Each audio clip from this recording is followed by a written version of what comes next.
Greetings to you, dear friends. Today, we will embark on a wonderful journey deep into the centuries, there where forests, rivers, and mysterious rituals created a world filled with spirits, gods, and ancient legends. A world where the human being did not exist separately from nature, but was its part. I invite you to immerse yourselves in the world of Slavic mythology and paganism to understand how our ancestors lived, what they feared, and what they venerated. This will be an interesting journey into the past, which will help us to understand ourselves better. When we speak of the ancient Slavs, before us arises the image of a mysterious people living among endless forests and full-flowing rivers, where nature did not merely surround the human being, but was an inseparable part of his existence. In these places they met winding riverbeds, and the stars in the night sky were the signs of the gods. The Slavs are one of the most ancient Indo-European groups who settled the territories of Eastern Europe already in the first millennium before our era. They did not build grand cities, but their wooden settlements, fortified with palisades, lived and breathed together with the forest. Their life passed in harmony with nature. Thunder in the sky is the anger of Perun. Fertile land is the womb of Mother Earth, and fire in the hearth is the blessing of Svarog. The Slavs lived in clan communities where elders directed the life of the tribe, and faith in spirits and gods defined their daily life. Legends were passed from generation to generation. Farmers and herders knew the gifts of nature demand respect. Their pantheon of gods was filled with bright and powerful figures: Perun, lord of lightning; Veles, patron of cattle and magic; Dazbog, bearer of light and warmth; Yarilo, igniting the spring passion of nature. Much of their world is lost to us, but echoes of ancient beliefs remain in manuscripts, archaeological finds, and folklore. Chronicles written already in the Christian era preserve mentions of pagan rituals and gods whom our ancestors worshipped. The primary chronicle describes how Prince Vladimir placed the idols of Perun and other gods on the bank of the Dnieper. But not only written sources tell us of this world. Archaeologists have found sacrificial knives, symbolic ornaments with images of the sun, birds, snakes, all that embodied faith in the great forces of nature. Yet the most vivid legacy of the ancient Slavs is folklore, tales of the Leshi, who leads wanderers through the forests, of the domovoi, guarding the dwelling, of treacherous rusalkas, and of the prohibition of whistling in the house so as not to bring misfortune. These are not merely children's scary stories, but traces of ancient mythology adapted to new times. For the Slav, the world was not soulless. It was alive, permeated with spirits and deities. Every place, a home, a field, a river, or a forest, had its own master with whom it was necessary to live in harmony. The forest breathed. Within it lived the Leshi, mighty and willful ruler of the beasts. The river flowed under the protection of the Vodyanoi, capricious and mysterious. The home was not merely a dwelling. Within it lived the domovoi, who could both help and harm if he was not respected. The earth was sacred. It could not be disturbed in vain. The sun was greeted as a living god, rejoicing in new days. Paganism is a way of life, inseparably connected with nature. People appeased the spirits, arranged festivals which reflected ancient beliefs.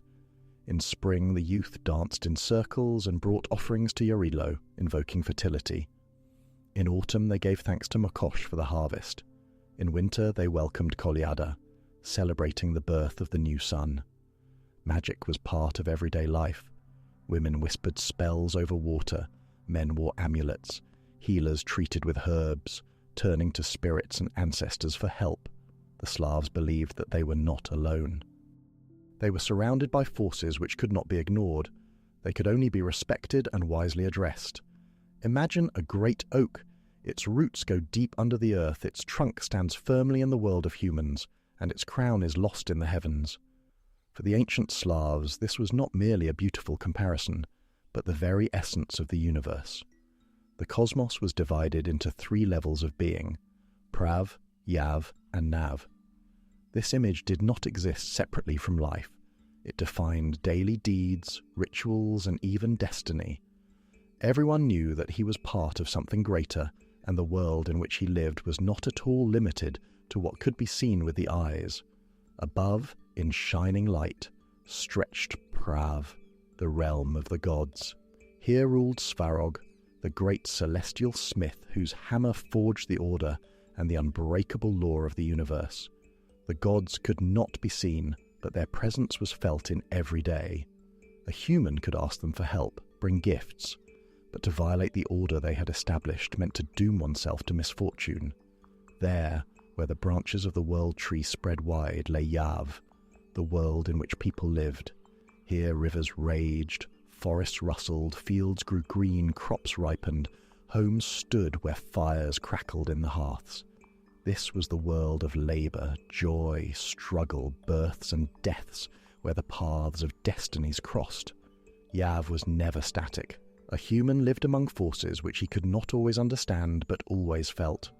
The Domovoi could hide things or help with the household if appeased. The Leshy led wanderers into the thicket if they did not respect the forest. The Vodyanoi emerged from the river in dark nights to take whoever dared to disturb his peace. And sometimes in the forest one could meet a stranger who at dawn disappeared, leaving behind only a light mist. The world of humans breathed together with nature, responding to its rhythms. In spring came the time of Yarilo, the young, passionate god of spring riot. In autumn, Mokosh majestically reigned, guarding the harvest. In winter, everything slowed down, and the boundary with the otherworld became thinner. There, where the roots of the tree went into the depths, stretched Nav, the mysterious world hidden in darkness. Here dwelt the souls of the dead, ancient spirits and beings about whom people spoke in whispers by the fire. Nav was ruled by Veles, the god of wisdom, magic, and patron of everything hidden from the human gaze. His image was changeable, an old man with a long beard, a mighty beast, a coiling serpent. He was the keeper of knowledge, and for wisdom one always had to pay. Nav was not a place of oblivion. Dead ancestors did not go away forever. They could help the living, send signs, or come in dreams. But not only kind spirits inhabited Nav. Here arose Upiri, capable of returning to the world of the living, dark entities that fed on the fears of humans. When the holy days came, the boundary between Yav and Nav thinned. The souls of the dead returned to the homes where they were awaited. People left food for them on the table, spoke kind words, but at the same time the world filled with danger. Evil spirits went out to hunt. Therefore on the night of Kolyada bonfires were lit. Fire was carried around houses, singing protective songs. For the Slav there were no boundaries between the worlds. He lived in Yav, followed the laws of Prav, and knew that sooner or later he would find himself in Nav. The gods ruled from above, spirits lived nearby, the dead watched from the shadows. Everything was connected. If a human did not honor the gods, his life went awry. If he did not respect the spirits, misfortunes began in the house. If he forgot the ancestors, his lineage could fade away. Under the rhythms of the universe flowed rituals, festivals, and incantations. All this was the connecting thread between the three worlds. In the very beginning there was neither sun, nor earth, nor water, only infinite, boundless emptiness filled with primordial power. It was a time when even night and day did not yet exist, and the very notion of life was only a sleeping design. But in this great abyss Will awakened. From it appeared Rod, the first divine essence, the one who gave beginning to everything. He did not resemble a human, knew neither flesh nor boundaries. Rod was the breath of the universe, that very power which made nothing turn into everything. At first he separated light and darkness. Before that they existed as a single clot intertwined with each other.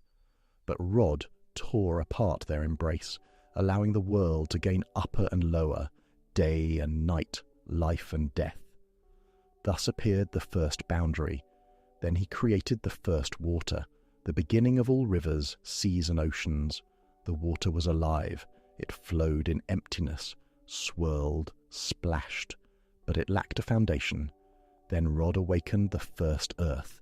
It rose from the depths, pushing the water aside, acquiring firmness and form. But even that was not enough. The world had no breath. It remained cold and motionless. Then Rod created the sky, spreading it over the earth like an immeasurable tent to shelter all living things. Thus appeared the first boundaries of the universe. When everything was ready, Rod begot the gods, so that each of them would fill the created world with his own meaning. Then appeared fire and water, opposite but inseparable elements. Just as Rod had earlier separated light and darkness, now he balanced these forces. Each had its own place. But the world still had no order. It lacked form, power, laws. And then into place of the will of Rod came Svarog. Svarog was the first who took a hammer in his hands and struck the glowing metal. He did not simply create, he tempered, joined, strengthened, turning chaos into order and the meaningless into something solid and eternal. It was said that his forging was heard in the very heart of the universe. When he raised his hammer, the sky lit up with flame, and when he struck, thunder rumbled. He taught humans to work metal, gave them the blacksmith's craft and the ability to create things that could withstand the tests of time. But Svarog was not only a smith. He became the one who established the first laws so that the world would not remain in eternal chaos. His creations were not only weapons, strong walls and tools, but the very order of things. He forged sacred rules which both gods and humans had to follow. Svarog's power flowed in every flame kindled in the hearth, in every blade forged by the hands of a master, in every house built on a solid foundation. Everyone who laboured, who turned raw material into something meaningful, who created with hands and mind, was under the patronage of Svarog. But not only in forging did his might show. The celestial fire, life and energy, also was his embodiment, the sun warming the earth, the light of torches protecting from darkness, sparks dancing in the hearth. All these were traces of the presence of Svarog.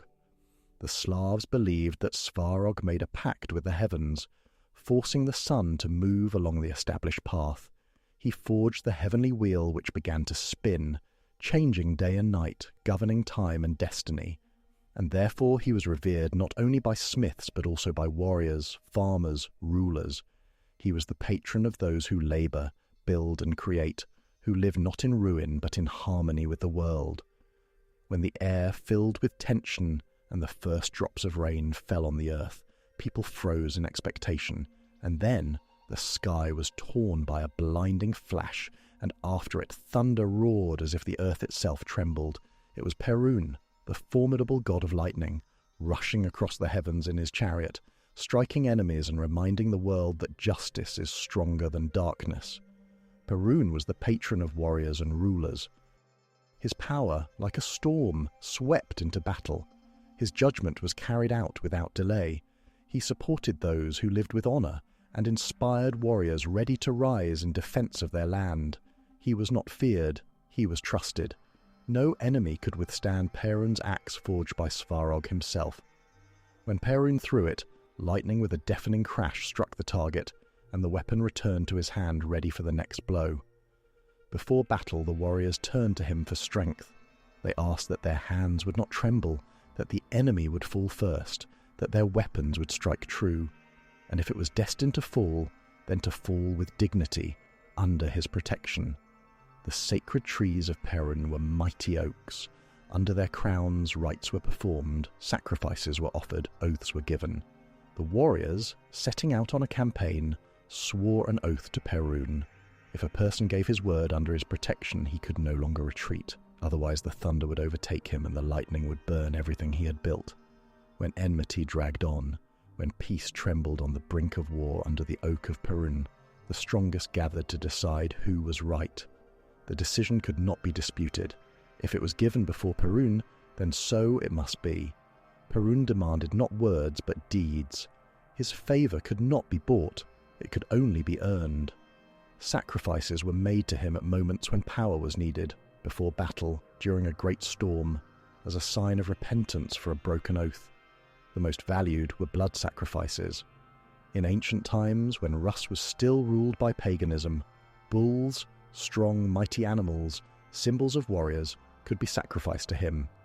Their blood flowed at the sacred oaks, going into the earth, and thus the people asked Perun for protection and victory. There were times when princes, especially before great battles, offered human sacrifices. These could be prisoners of war or criminals. Those who had already doomed themselves to death were given to Perun. Metal was dedicated to him. Swords, spears, armor. Everything that was forged for protection and war could be consecrated to him. A weapon thrown into the fire became a gift to the god, a symbol of readiness to fight in the name of truth. A special gift to Perun was fire. Bonfires lit in his honor burned long and high. In their flames, offerings were burned, bread, honey, meat. It was a transfer of power, a sign that people were ready to give part of their own if he would help them at the decisive moment. But if someone broke an oath before Perun, the punishment was harsh. He could become a victim himself. A lightning strike on a house was considered a sign that the god was taking his own, and that was more frightening than any battle. Perun not only struck enemies, he gave power to those who were worthy. The princes knew, without his blessing, they were only men, and with him, warriors leading their people. When Prince Vladimir ruled Kiev, Perun stood above the city. His idol towered, reminding everyone that to rule one could only with power, with honor, without fear. People offered him sacrifices to earn his protection, and as long as he was pleased, the world held. But power without justice was worth nothing. Perun punished not only the weak, he could also turn away from a prince if he betrayed the people. Then misfortunes began. Thunder roared above the fortresses, lightning struck the towers, warriors lost strength and enemies rose. When a storm burst over the land, when thunder split the darkness, it was Perun delivering his judgment. But when the rain subsided and the earth filled with life, cattle went out to pasture, rivers flowed calmly again, and merchants returned from successful trade. That was already Veles. If Perun was the storm, then Veles was the cloud filling the earth with rain. If Perun was the sword, then Veles was the word persuading the enemy before blood was shed. If Perun ruled the heavens, then Veles ruled the underground secrets hidden from mortal eyes. He walked between worlds, knowing knowledge that no one else could comprehend. Veles was not just the patron of cattle and fertility. His power lay in the mysteries of the universe. He knew the secrets of herbs, of incantations, of hidden paths that led from the world of the living to the world of the dead. It was Veles who gave people the ability to see beyond the obvious, to understand the hidden, to feel what was inaccessible to the ordinary eye. He was revered by storytellers, those who knew the power of the word and the meanings hidden behind it. He opened roads for people but did not give easy paths. Those who wished to know his wisdom had to seek answers not in strength but in mind. Where the herds were, there was Veles. Cattle for the Slavs was not just a source of food, it was a symbol of sufficiency, well-being, the ability to feed the family. It was Veles who guarded from plague, predators and evil spirits. To receive his protection, offerings were brought to him: milk, honey, wool. Merchants and traders also knew his name. He was the god of successful deals, of deception and cunning if it went for good. Veles could lead a person to wealth, but also deprive him of everything if he was greedy and unworthy. The main thing that defined Veles was his eternal quarrel with Perun. Perun, the sky; Veles, the earth and the underworld. Perun held order, Veles birthed chaos from which wisdom emerged. Perun punished with the sword, Veles taught through trials. The Slavs said, during a thunderstorm Perun chased Veles, striking him with lightning because he had stolen wealth. But Veles was not afraid. He hid in the roots of trees and the depths of rivers among the beasts and always returned. It was an eternal struggle, but not a battle of enemies, a dance of two forces without which the world could not exist. The one who sought the path of strength followed Perun. The one who sought the path of knowledge followed Veles. But if a person wanted to understand the whole essence of life, he had to learn to hear both. When the first rays of the sun touched the earth, Dazbog awoke. He was not just the sun or light, but the very life that flowed in the earth, in trees, in fields. Everything that grew, ripened, gave fruit was his gift. He was called the benefactor, the one who brings rain to the fields, generosity to the barns, strength to the hands of the ploughman. He He shone equally for everyone, for the righteous and the sinful, for the poor and the rich. But his blessing was received only by those who could work, who respected the earth, who did not take more than they gave. Dazbog every day climbed onto the heavenly chariot and carried it across the sky. When night came, he went into the dark depths of gloom to bring light again in the morning, and every day people thanked him for the new dawn. Dazbog was not only the giver of life, but also the patron of princes. His light meant destiny, strength, law. A prince who received the blessing of Dazbog ruled justly, richly and long.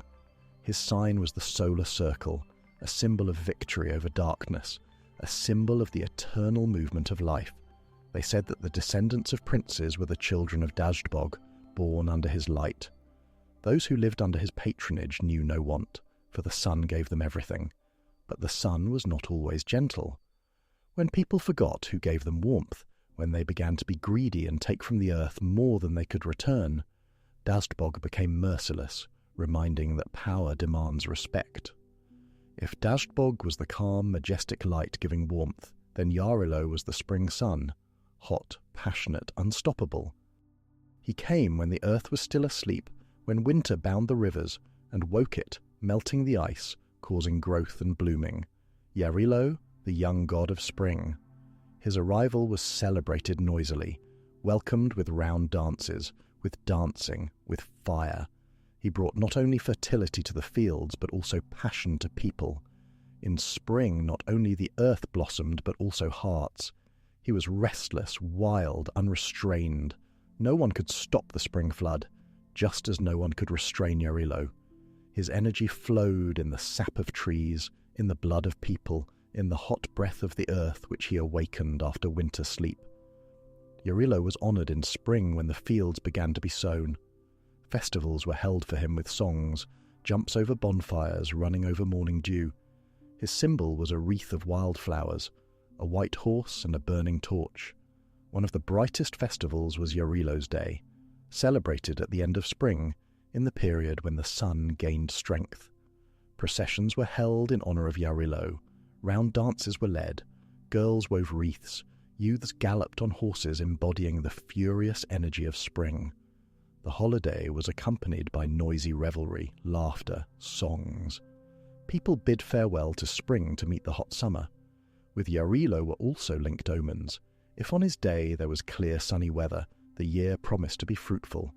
But if it rained, it was considered a blessing promising fertility.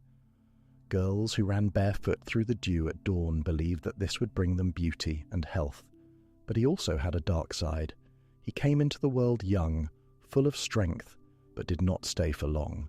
Summer brought maturity, autumn brought fading, and he disappeared, only to be born again in spring.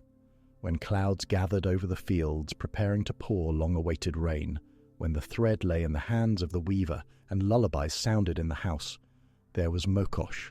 She walked the earth quietly, but all living things felt her presence. Mokosh was the mother of fertility, the patroness of women, the spinner of fates. Her hands intertwined the threads of lives.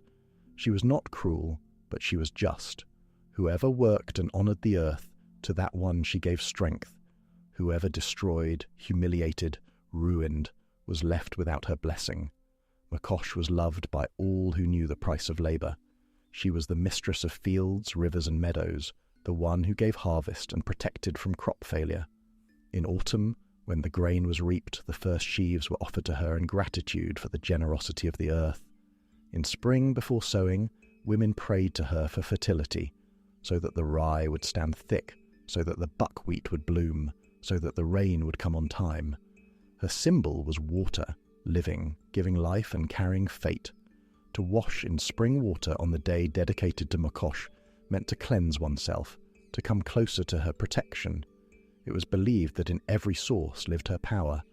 Women called her Mother Mokosh. She helped women in childbirth, protected from misfortune, taught the secrets of needlework and crafts. Girls asked her for a good marriage, wives for happiness in the home, widows for protection. In every thread spun by a woman's hands there was her blessing. Spinning was not done just like that. It was believed that the thread of fate stretched through the hands of Mokosh. If it was smooth, Life went evenly. If with knots, expect trials. Her day was celebrated in autumn, after the harvest was completed. On this day, women did not work and did not spin, so as not to entangle fate. Milk, grain, honey, everything the earth gave was left as a gift to her. It was believed that on the night before the feast unfinished, spindles should not be left out. Mokosh herself would come and tangle the threads. If on her day it rained, the year promised to be fruitful. If the morning began with thick fog, it was a sign of her presence, a promise of protection and abundance. When the spring breeze ran across the blooming meadows, when lovers met under the starry sky, when children's laughter sounded in the house, there was Lada. She came softly like a gentle ray of sun, like a tender wave of a warm sea. Lada, the goddess of love, marriage, motherhood, keeper of the home hearth and peace. All women knew her name. Girls awaited her blessing before the wedding. Where Lada reigned, there was no discord. There was peace, harmony, and understanding. She was the one who joined hearts, who helped spouses live in harmony, who gave a woman the strength to love and to keep the home. But Lada was not alone. She was accompanied by Lelia, young, joyful, carefree. If Lada was mature, wise love, strong as an oak, then Lelia was first infatuation, the spring fire in the heart, the light dance of happiness. Lelia, the goddess of maidenly beauty, youth and purity, her image, wreaths of flowers and ringing laughter. Girls turned to her when they awaited their betrothed, asked her to send love. She answered those who knew how to dream, who were not afraid of feelings, who opened their hearts to the new. Lada and Lelia were dedicated summer festivals, when nature blossomed, when the world was full of life. Kupala Night, one of the main festivals in their honour. Girls set wreaths afloat on the water, believing that if the wreath floated far, the betrothed would soon be met. Lelia was invoked in round dances. They jumped over bonfires, asking for happy love. The youth played hide and seek, symbolising the search for a mate, and bonfires burned all night, lighting the faces of those who sought their happiness. But love was not only passion, it was also fidelity, care, understanding. Here Lada reigned. Wives prayed to her so that husbands would be faithful, so that children would grow healthy, so that there would be peace in the home. In her honour, protective dolls were placed, symbolising maternal care and protection. It was believed that if quarrels often sounded in the family, Lada had turned away, and she needed to be brought back. For this, the mistress of the house lit a candle, placed it on the table, and asked the goddess to bless the family again. The Slavic pantheon was not limited only to great gods ruling the sun, thunder, or fertility. There were also other forces, less known but no less important. They governed the winds, fire, the light of night, bound the worlds, guarded them. And each had its place, its laws, and its role.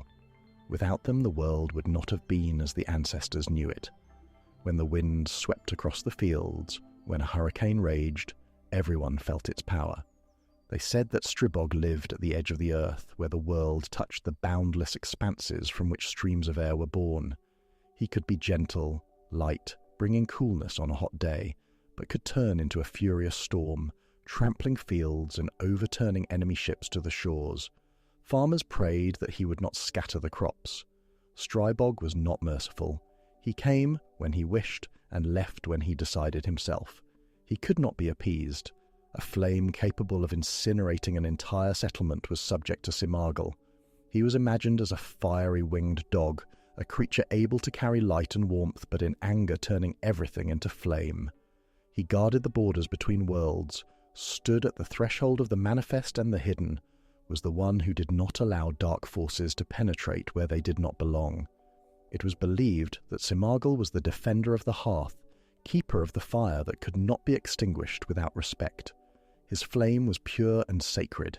It burned on altars during rituals, cleansed souls, drove away evil spirits. But if someone angered Simargl, his fire turned into a curse. Houses burned, forests turned to ash, crops were destroyed. Therefore people offered sacrifices into the fire, grains, honey, pieces of bread, everything that reminded of life which he could protect or destroy. If Dazhbog ruled the daylight, then Kors was his night shadow. He did not shine so brightly and did not warm the earth, but he lit the way for those who were not afraid of the night. They said that he rolled his silver chariot across the heavens, cutting through the darkness, and not allowing it to swallow the world. His light penetrated the hearts of poets, wanderers, magi who sought answers, not in the obvious, but in the hidden. Kors was the god of knowledge, mysteries and transitions between worlds. When night enveloped the earth and shadows stretched in long silhouettes, this was his hour. He did not bring open signs and did not give strength to warriors, but his whisper was heard by those who sought wisdom in the stars. Wind, fire, moonlight. Without them, there would be no world. They did not rule human destinies, but gave people trials, tested their strength, helped those who could feel their power. Stribog gave the path to wanderers. Simargl guarded the home and life. Kors led along the night road those who were not afraid to look into the unknown.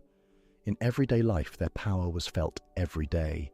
In every corner of nature, in every house, in every river or field lived spirits, beings invisible but always present. They could not be seen, but their influence was felt everywhere. They could help if they were treated with respect, but they could also become angry if they were forgotten or deceived. They were the keepers of the world, maintaining its order. Some were friendly, others capricious, but each had its power over a certain part of human life. Every house had its own domovoi, a guardian spirit who kept order, protected the dwelling and cared for the household. He was not just an invisible guest, but a part of the family, its secret protector. It was believed that the domovoi lived behind the stove, under the floor or in the hallway, watching how the masters behaved. If harmony reigned in the house, if people respected each other and worked, the domovoi helped. Protected from misfortunes, prompted the mistress where to find a lost thing, warned of trouble. But if quarrels, dishonesty and disorder began in the house, the domovoi became angry. Then he made noise at night, hid things, frightened the inhabitants. In the worst case, he could even leave, and then the house became empty and unhappy. If at night, soft steps, a creak of the floor, and rustling are heard, it means that the household spirit is checking whether everything is in order. If he gently touches you in your sleep, expect good news. If he pulls your hair, an unpleasant conversation lies ahead. If the cat looks into emptiness and behaves restlessly, it means the household spirit is dissatisfied with something. Before an important journey, people asked for a blessing on the road. For this, they left him a little food. It is also impossible not to mention the signs still known today. Do not whistle in the house. There will be no money. This sign was connected with faith in the household spirit. It was believed that whistling disturbed him, disrupted his peace, and could also call in an unclean force which would take away good fortune and prosperity. The wind created by whistling symbolized unrest and ruin. For the Slavs, the forest was a living, breathing world, where every tree, beast and path had its own spirit. The ruler of all this was the Leshy, the guardian of the forest, its master and lord. The Leshy was a changeable being. He could be huge, he could become small, he could walk without leaving tracks, and he could turn into a tree or an animal. His task was to watch over the forest, protect its inhabitants, and make sure that people did not take more than they were due. If a traveller respected nature, asked the forest for permission, and did not destroy trees without need, the Leshy could help, lead to the right place or grant good hunting. But if a person behaved greedily, broke branches thoughtlessly or spoiled the forest, then the Leshy would confuse the paths, lead them in circles, frighten them with voices and laughter in the thicket. If in the forest the birds and animals suddenly fell silent, it meant that the Leshy was near. It was better not to make noise so as not to anger him. If a person became lost, walked in circles, returned to the same place, it meant the Leshy was leading him. To escape, they advised turning clothing inside out or reversing shoes to confuse his charms. If at night, laughter, whispering or tramping was heard, these were the tricks of the Leshy. He did not always wish harm, sometimes he simply played. To appease him, they left a piece of bread, a little salt, sometimes a coin, especially if a hunter or woodcutter went into the forest. Also, to ward off trouble, people knocked on wood. It was believed that spirits lived in trees, and this gesture protected against the evil eye. They knocked on wood also as a sign of respect for the Leshy so that he would not hinder the way. If the forest was the kingdom of the Leshy, then the waters belonged to the water spirit. He sat in dark depths, knew all the secrets of rivers and marshes, ruled the currents, and decided whom the water would accept and whom it would reject. Next to him, in the coastal reeds and under the water, lived the Rusalki, beautiful and supple, with long loose hair. They could lure a person into the water, they could help, or they could cause trouble. Alien to the land but native to the water, they remained a mystery, enticing and dangerous.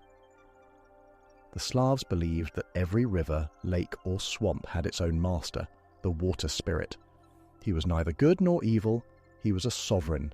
His favour could be gained. Usually he was depicted with a beard tangled with weeds, green skin, gills or fish-like eyes. He could appear as an old fisherman sitting in the reeds, but this was only a deception. His true power lay in the depths. Fishermen knew, if you want a good catch, give the water spirit a coin, bread or tobacco. If the water began to pull as if held by someone's hands, it was better not to anger him, but to bring an offering. But the most terrible thing the water spirit could do was to drag a person into a whirlpool.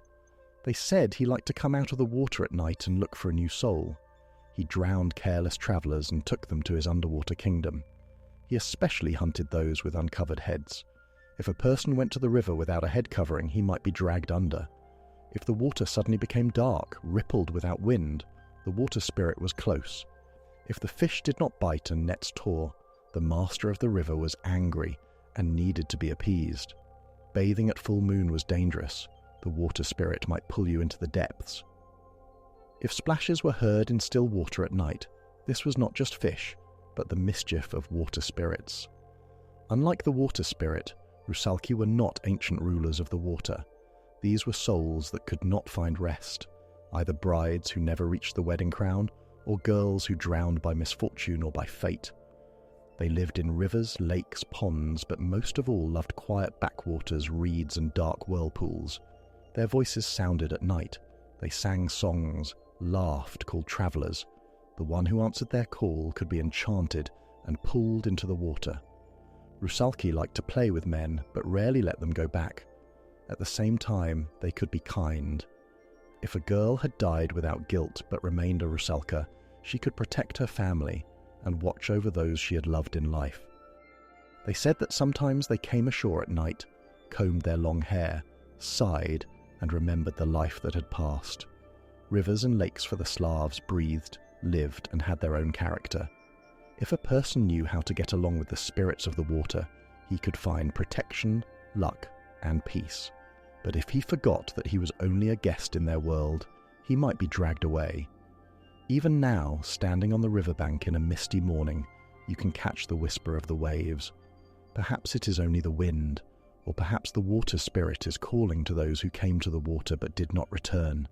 If in the house strange sounds were heard at night, if things disappeared and reappeared in the most unexpected places, if a chicken suddenly laid a black egg, they said that a kikimora had appeared in the house.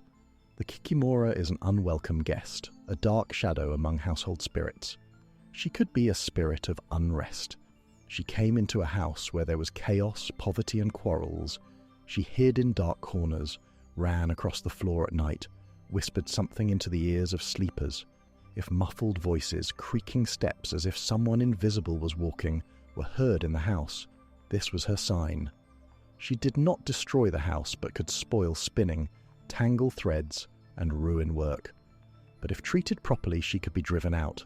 It was necessary to clean the house, hang St. John's wort, read incantations, and knock 3 times on the threshold, saying, "Where the night goes, there go you."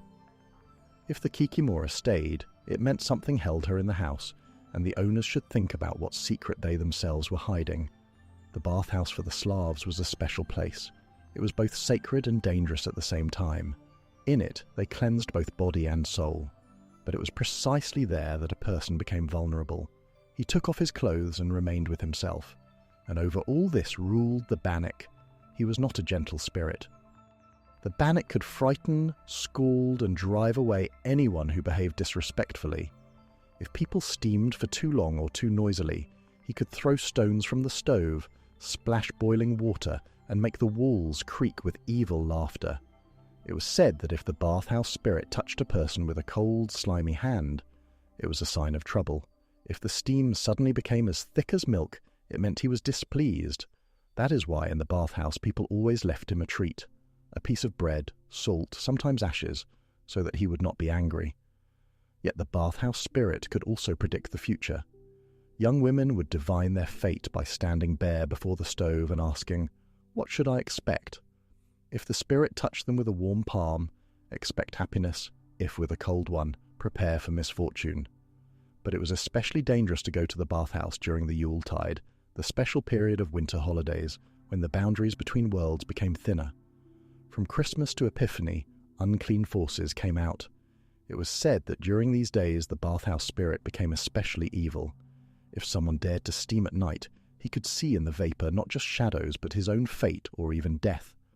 Outside the house ruled the yard spirit. He was less known than the household spirit, but he played no less an important role. He watched over the livestock, over the horses, over the yard, and if one got along with him, the cattle were healthy, the harvest rich, the household strong. The yard spirit was imagined as a strong, squat being. If he was pleased, one could hear him at night walking around the yard, checking gates, stroking horses. But if the master treated the livestock cruelly or neglected the yard spirit could grow angry. Then the livestock began to fall ill, horses and cows to go lame. He especially disliked lazy shepherds. He could tangle the reins, frighten the horses, drive the calves mad. To appease the yard spirit, people left him a bowl of milk or a piece of bread in a dark corner of the barn, and if someone moved to a new place, he was invited along so that he would guard the household further. At night, when the wind knocked at the shutters, when eerie cries sounded in the forests, when shadows danced on the walls, people knew it was not mere accident. In the dark corners of the world lived forces whose names could not be spoken aloud, forces that fed on fear and weakness. They did not merely exist in myths. They were feared, they were felt. For as soon as one stumbled, broke a taboo, lost caution, they were already near. The Slavs believed that demons were offspring of darkness, spirits that tempted, pushed into bad deeds, whispered dark thoughts. They lived in corners in dusty barns, but they especially liked to hide inside a person's head, in his doubts, fears, and weaknesses. It was said that demons entered people, driving them to drunkenness and lawlessness. If a person suddenly began to laugh for no reason or fall into anger, it meant a demon was already sitting on his shoulder and whispering into his ear. Especially feared were the black demons, beings that brought disasters, ruined harvests, and cast curses. They could be summoned by sorcerers, but the demons themselves obeyed no one. If angered, they could destroy even their master. It was said that the best way to rid oneself of a demon was laughter.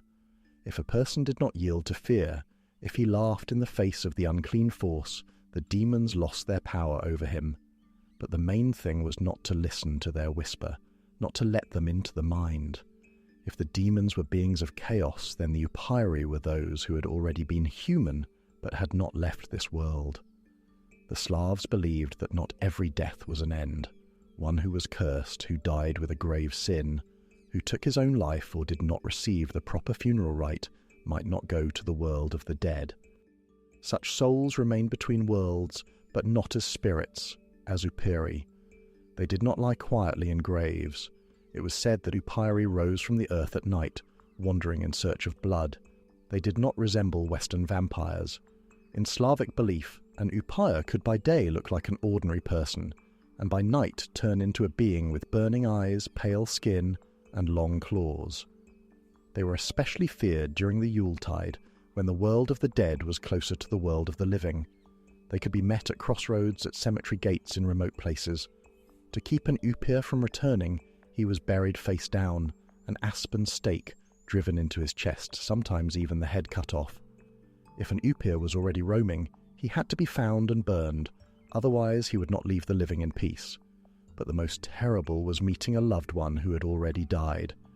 If the dead suddenly came to the house, knocked at the window, called by name, under no circumstances should one answer, otherwise he would drag you away. If the demons were chaotic and the Upyri frightening, then the devils were cunning. They did not attack openly. They did not frighten. They bargained. A devil could appear as an ordinary person, but with one strange distinction. He had hooves instead of feet, his shadow fell the other way, or his eyes shone with unnatural fire. It was said that devils offered deals, money, strength, power, but always in exchange for something greater. They could grant a person luck, but sooner or later they came for payment. Those who played with a devil rarely escaped without loss. But devils were not only dangerous, they were also ridiculous. In tales, they often ended up tricked by people themselves, caught in foolish situations, unable to handle the cunning of peasants. Therefore they were not only feared but also mocked, for laughter made them weaker. The Slavs knew, if you are afraid, you are vulnerable. That is why they did not fight the unclean force directly, but outwitted it. Against demons they used amulets and spells. It was believed that if a person was strong in spirit, demons would not approach him. Against Epyri one had to use aspen, fire and prayers. They were feared, but it was known that sooner or later they could be stopped. Devils and other demons could be outwitted. If a person did not follow them, they lost their power over him. But the main thing was not to let fear into the heart. For demons and darkness are strong where a person ceases to believe in himself. And even today, in the dead of night, when a dry branch creaks in the forest and the wind carries strange sounds, something inside tells you, it is better not to look back. The Slavs lived not by the calendar but by the rhythm of nature itself. They observed how the sun rose higher or lower, how day gave way to night, how winter yielded to spring. They did not merely await changes. They marked them, met them with songs, bonfires, feasts and rites, not merely to pass through life, but to go in step with its eternal cycle. They believed that everything in the world was connected: humans, beasts, spirits, gods, and even time itself. The year went not by numbers but by living events: the birth of the sun, the coming of spring, the blooming of summer, the harvest, the first snow. Each of these stages was marked by rituals that helped maintain the harmony of the world. One of the most important concepts was the yearly circle, the idea of the eternal cycle of life and nature, which passed through 4 main points, connecting a person with the universe. And each of these points was marked by great festivals: the longest night, the winter solstice, when it seems that darkness wins. But at that very moment, a new light is born. Thus the Slavs saw the Feast of Kolyada, the time when the old sun dies and the new is born to grow stronger with every day. It was a feast of renewal, hope, and the beginning of the new year. People believed that during these days the boundaries between worlds opened, letting both good and evil forces peek through. To protect themselves and attract luck, they held festivities, bonfires, feasts and carolings. Caroling was one of the most ancient rites. Youths dressed in masks of beasts, spirits and beings went from house to house singing songs and asking for treats. To refuse to treat the carolers was forbidden. It was believed this would bring misfortune for the whole year. To scare away the unclean, animal skulls were hung on doors as well as branches of rowan, a tree considered protective. Sometimes coals from the festive bonfire were placed on the threshold so that evil could not cross the boundary of the house. Sacred fires were lit, torches, candles and bonfires, symbolizing the new sun which would shine brighter each day. In some places a wooden wheel was burned, the sign of the sun rolling across the sky.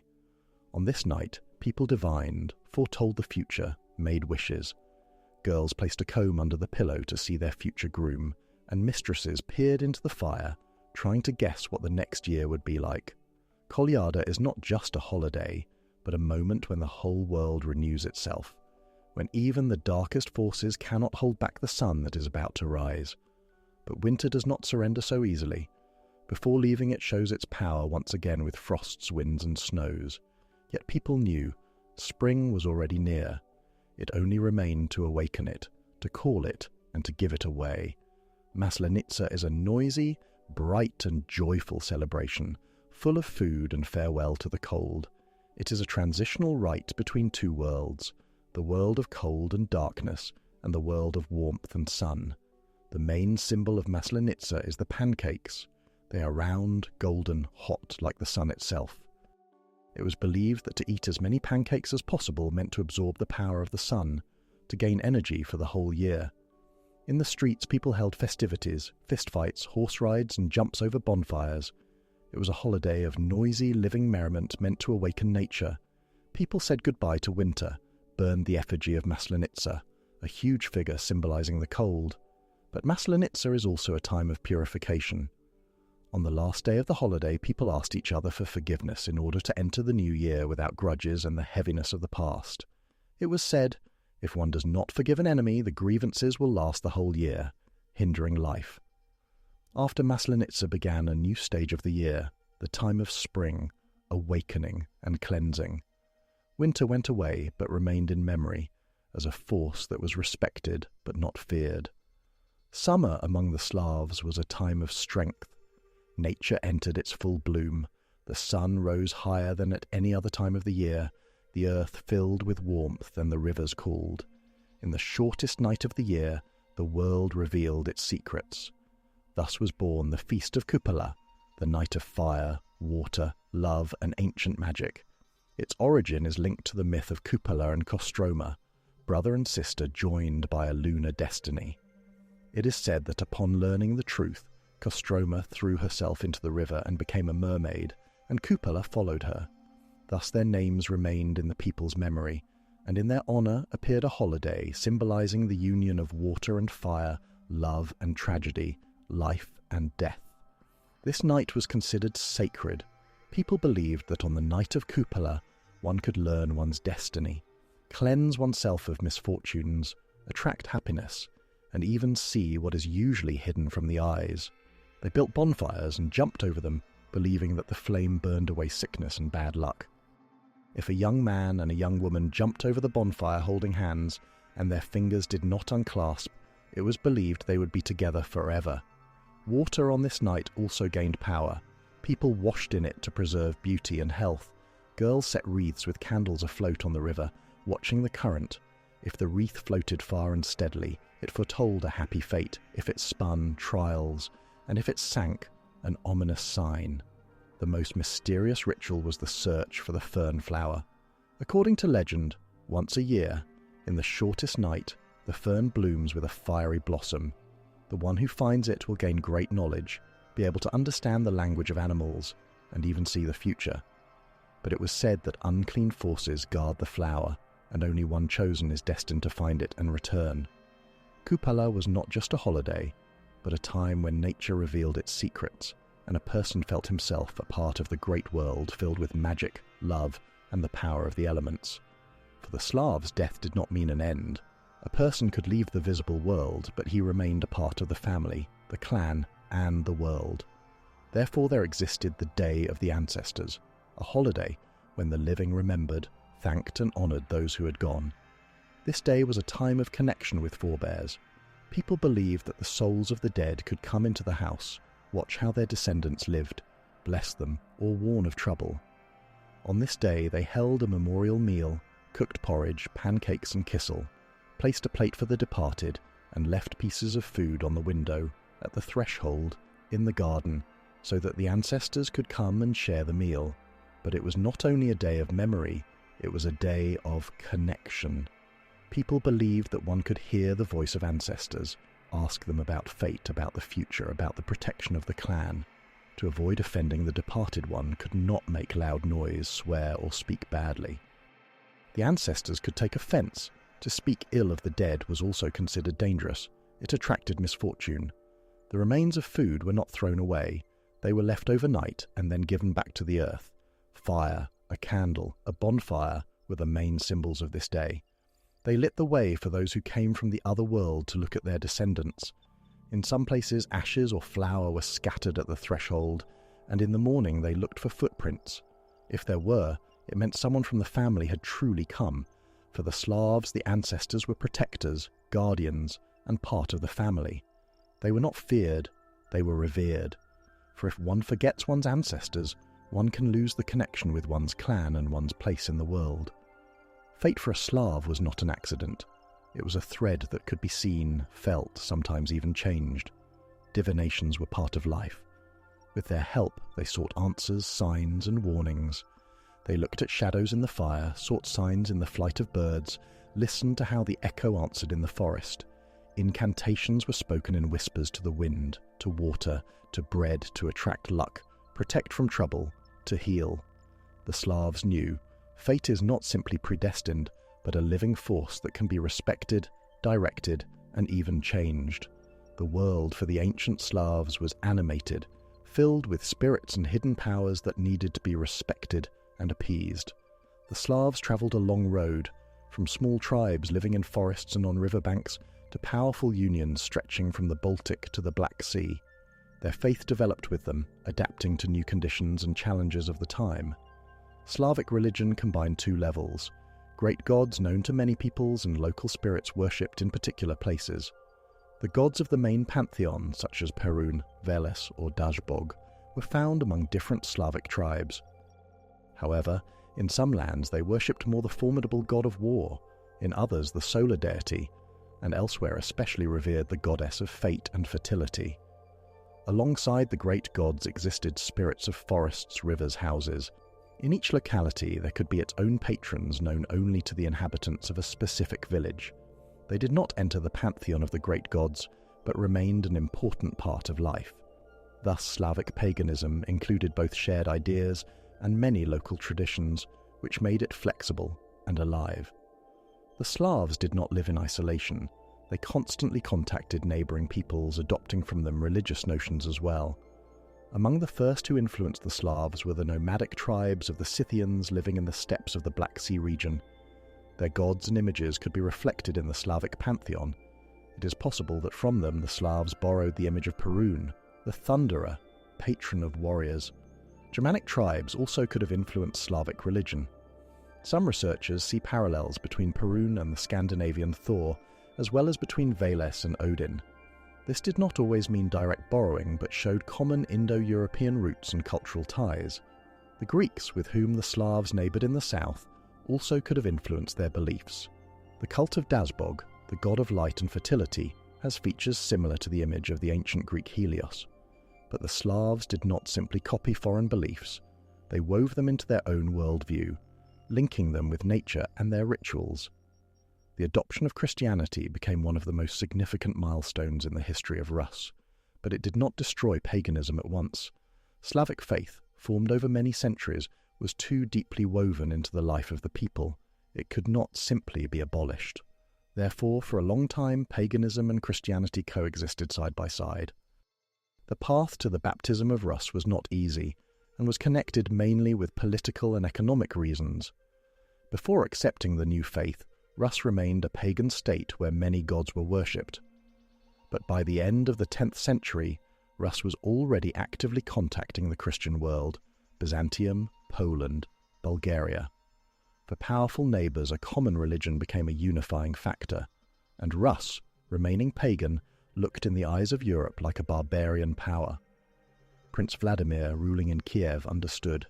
To strengthen his power, he needed to unite the lands under one faith. Paganism was too diverse. In each region they could worship different gods and follow different traditions. According to legend, Vladimir considered several options: Islam, Judaism, Western Christianity, and Byzantine Orthodoxy. Islam was rejected because of the ban on wine, Judaism because of the absence of a strong political centre, Western Christianity seemed alien, and Byzantium offered not only religion but also a powerful political alliance. Vladimir chose Orthodoxy, reinforcing the decision with a dynastic marriage.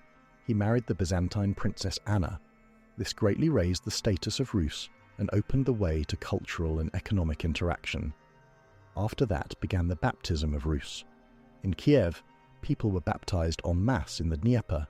Then the process spread throughout the country. But despite the official adoption of the new faith, paganism did not disappear. People could not give up customs they had lived by for centuries. Thus arose dual faith. Pagan sanctuaries were destroyed, idols thrown into rivers, priests persecuted. But in the villages, traditions were preserved especially long. People combined new rituals with ancient ones. The Church, understanding that it was impossible to completely eradicate paganism, began to adapt old rituals to Christian holidays. Thus, the Night of Cupola turned into the Feast of Ivan Cupola, associated with the birth of John the Baptist. Trinity absorbed elements of the ancient green holidays. The apple feast also preserved the roots of harvest sacrifices, replaced by the blessing of fruits in church. Even after Christianization, people continued to turn to wise men, healers, and sorcerers. Incantations and folk magic were preserved. Over time, the Church learned to coexist with these traditions and sometimes even to use them. The ancient gods did not disappear completely. Perun turned into the prophet Elijah, who rides across the sky in a fiery chariot and controls lightning. Veles began to be perceived as a diabolical image. Other deities dissolved into tales and beliefs. Thus Christianity intertwined with paganism, leaving in culture a unique combination of beliefs. Even after centuries in rituals, holidays, and traditions, one can see traces of the ancient faith. Thank you for watching this story to the end.